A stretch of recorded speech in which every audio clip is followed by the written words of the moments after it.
So this is a review for Weasel Stop, and with me I got a whole bunch of weasels here. My good friends Eli Copperman and Luke Perkins. Say hi, guys. I'm actually a mongoose. You just don't know that yet. Thanks for having us back, Anthony. It's good to be back at the old farmhouse with Foghorn Leghorn and the barnyard. Wait a minute, the barnyard dog's not in this cartoon. What's that about? No, we'll definitely go through that. It's definitely an interesting bit of trivia. We'll just go through the first few bits of info to get that out of the way. So as mentioned, this is a review for Weasel Stop, released on the 11th of February 1956. It's the 761st of the series, and it's directed by Bob McKimson. You can find this restoration on the Looney Tunes Superstars Foghorn Leghorn DVD set, and a high definition version is available. It's just a matter of when it'll come on physical media. Who knows? It'll probably happen at some point, right, guys? Oh, totally. Yeah, I believe one of these days, considering all of the Looney Tunes that are out on Blu-ray and even Tubi nowadays, where I've recently watched this cartoon, it's only a matter of time before even more cartoons are on physical media. It's just a wait and see at this point, but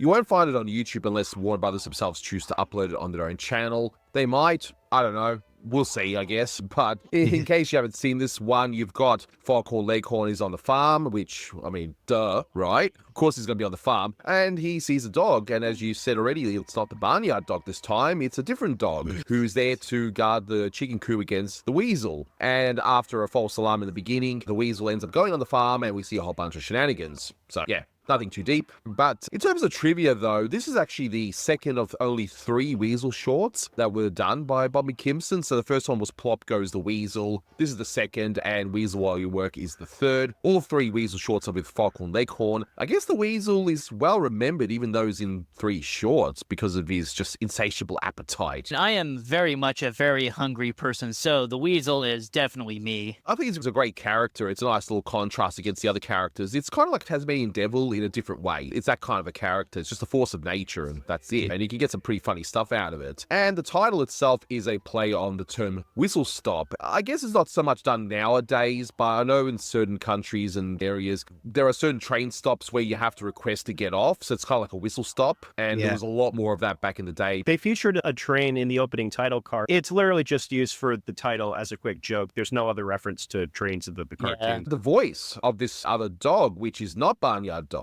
as we've already established, is this rather interesting looking character. I quite like his demeanor, just how laid back. And Lloyd Perryman did the voice of this dog, and he was one of the members of the legendary Western singing group, the Sons of the Pioneers. And if you've seen Melody Time in the sequence that introduces Pecco's Bill, you've seen them. And everyone's seen Melody Time, right? It's the greatest Disney movie. No, kid, of course. But no, if you've seen it, you've seen Lloyd Perryman. He's definitely there, and he's with the other band members. And his nickname was Mr. Pioneer. So how was he involved in this?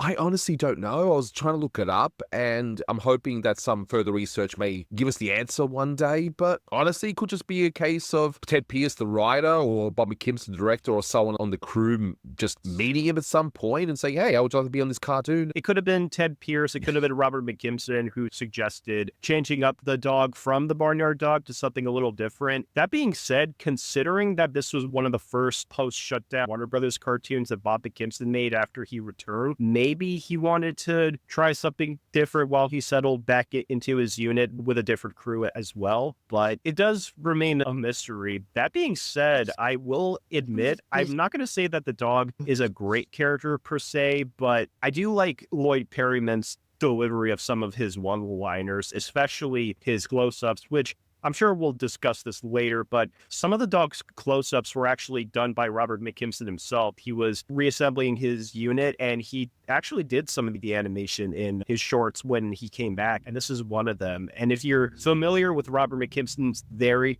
precise character acting and smooth movements, then yeah, you can definitely tell what scenes he animated versus stuff animated by other people like Keith Darling or Ted Bonnickson. But seeing the dog here compared to the barnyard dog, it's an odd choice, but I don't know, like some of the lines get me, like his whole speech about like apple cravings and chicory juice, that always gets me. Like my old papa used to tell me, there's a polecat in the hen house, and I hope when he said polecat, he didn't mean skunk.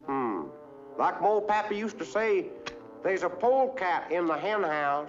what the hen feathers? I never could hear no weasel with all that hooping and hollering going on. Fool hens. Make more fuss than a hog with a snout caught in a knot hole. Then when I get to thinking of victuals, I think of hog jowls and grits and pork gravy, and drippings, apple squeezings, chicken juice. Oh, like cousins? Like my grandma used to tell me, you can't be sure what's in the pickle barrel till you get the lid off of it. There is actually an animation breakdown sheet that is available online for this one, so if you want to know who animated what, it is out there. You're right, Bob McKimson did animate a few bits in this one, although he's uncredited, and I don't think he cared as much about the credit because he's credited as director anyway. There's that. In terms of seeing this one, honestly, I only saw this maybe once or twice when I was watching that Foghorn Leghorn DVD set, which is actually not a bad DVD set. It's got some nice little cartoons, and I've said this many times. In fact, you will hear this said again because I've recorded the next Foghorn short, which is literally the next short after this already with my good friend Essie McPeter. I maintain Foghorn is Bob McKimson's best series. Oh, yeah. Even his lesser ones, still incredibly funny, and he does enough variety in these that they're interesting. I like them, and this one's no exception. Absolutely. Even around this time, as Bob McKimson was settling into his unit, it would make sense that he would want to return to his, I guess, star creation. So, yeah, I think even as the cartoons get even worse, we're still going to get some gems in the Foghorn series. As I've said before in a lot of these commentaries, I did see these shorts for the first time during 2020 to 2021 because I was getting into Looney Tunes. This short in particular is interesting because I remember this dog specifically from this cartoon. I remember there was a few days when this dog became sort of a meme on Twitter for a few days. It was from a post. It was like, who the heck is this guy? And it's this dog. I was kind of wondering the same thing, and that's how I saw this cartoon. The score of this one is really good. I mean, you've got Foghorn's theme, which is Campdown Races, which is pretty standard for him these days. And when food's being mentioned, you hear shortening bread, again, another standard here. But I like how the Weasel's theme, of course, they're going to use Pop Goes the Weasel, and I love the lively version that you hear over the title cards. I thought it was a great way to start.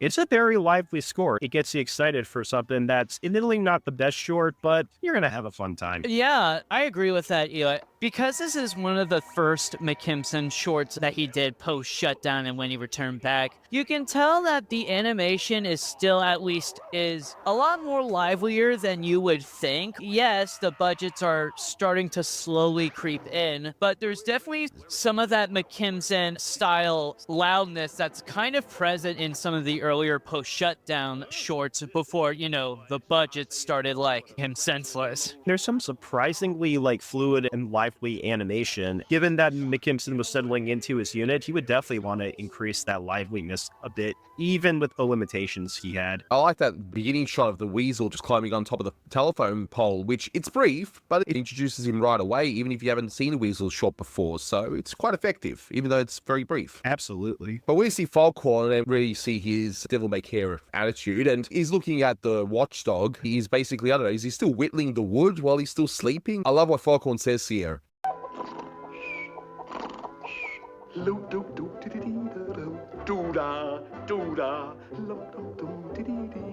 It's sure quiet around here. You could hear a caterpillar sneaking across a moss bed in tennis shoes. Sneakers, that is. Sneakers, that is. What a great line. Little zingers like that always make me giddy, at least when we're watching Foghorn. Love Foghorn. One of my favorite characters, especially as a dad. He's me. Do you wake up your kids every day the same way that Foghorn woke up the dog, though? Sometimes I have to. Do you wake up every morning and then look in the mirror and you realize that you've actually turned into Foghorn Leghorn? Oh no, that would be a nightmare. No, I haven't gone to that stage yet, thankfully. No. We do see an extended sequence here, which kind of feels like they wrote this more for the Barnyard Dog originally. I don't know, but I do think this goes on a touch too long, but it's still entertaining. They got the false alarm, and the dog's just running wild all over the place and goes through a pipe and eventually hits a wall where there's a whole painted on it. It's okay. It's funny, but yeah, I think it maybe goes on a little touch too long. I do agree it probably could have been trimmed a little bit, but at the same time, it's probably the most active we do see the dog. I mean, every other scene with him afterwards, he's a lot more laid back and passive, but seeing him just go like hog wild is definitely a fascinating contrast from how he acts in the rest of the cartoon. The interesting thing is that the whole cartoon reaches the 6-minute mark. These cartoons are short if you really think about it, but as I'm looking through, it's at least 30 seconds in some way, but it does kind of go on a bit too long. I probably would have preferred if they actually did yet another gag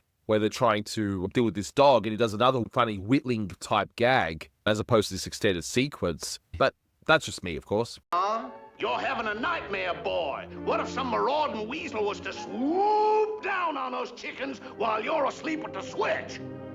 A fine kettle of fish. And the dog says the line which you've already mentioned, Eli. Like my old pappy used to say, there's a polecat in the hen house. First time we hear Lloyd Perryman speak. Yes, and there is a reference which I didn't quite get, and I had to look this up, where he goes, Now that dog knows this ain't the month for weasels.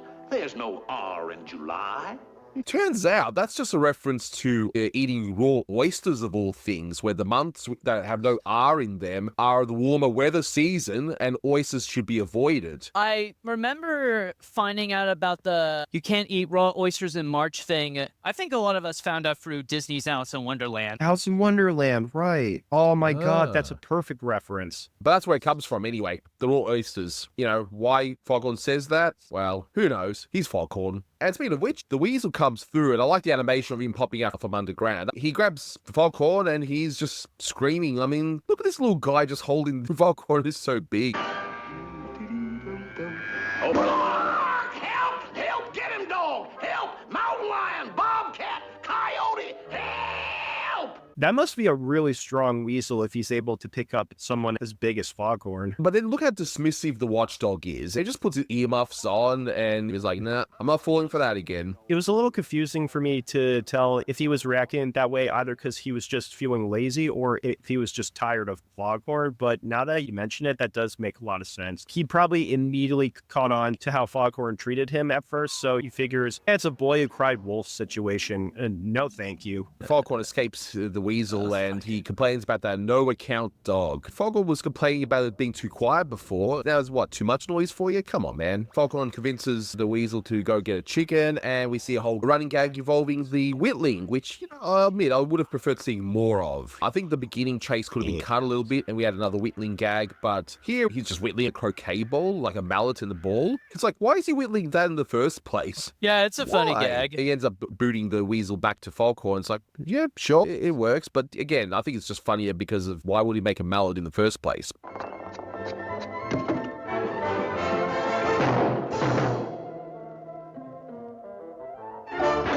Now where'd that boy go? Ow! Ow! Ooh! Ah! Ow! But we then set up the rest of the short where it's Foghorn now convincing the weasel he's got to get rid of that dog if he wants to have his hand on any chicken, which you do have to wonder, why is Foghorn helping this weasel? Aren't those chickens... Yeah, anyway. It's really weird. Don't you want the weasel away? I mean, you must hate that dog that much. It's like the enemy of my enemy is my friend situation. So, you know, you just go with it, I suppose. But we do get that wonderfully timed sequence involving the firecracker. I mean, that's a really good one. That scene was really well timed, and it probably has the dog's best line in the entire cartoon. Him just going on about apple squeezins and pork grits, pork gravy, and chicory IDs. I have no idea what chicory juice is other than that.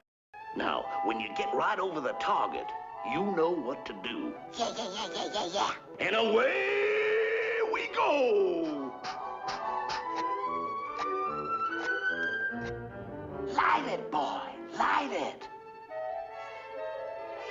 My favorite thing about that whole bit is that you see the dog who's still like cutting wood and all that stuff. And you see this huge pile and it's like, I wonder what he's like making now. And then he just keeps cutting and it turns into a toothpick and he uses it to put it on a paper airplane. No, boy. That paper airplane will never fly. Oh, wait, wrong Foghorn. Sorry. It just whittles down just to a toothpick when he could literally just pick up a sharp bit from the ground from whatever whittled before. But anyway, the timing is great in that scene. It's done really well here.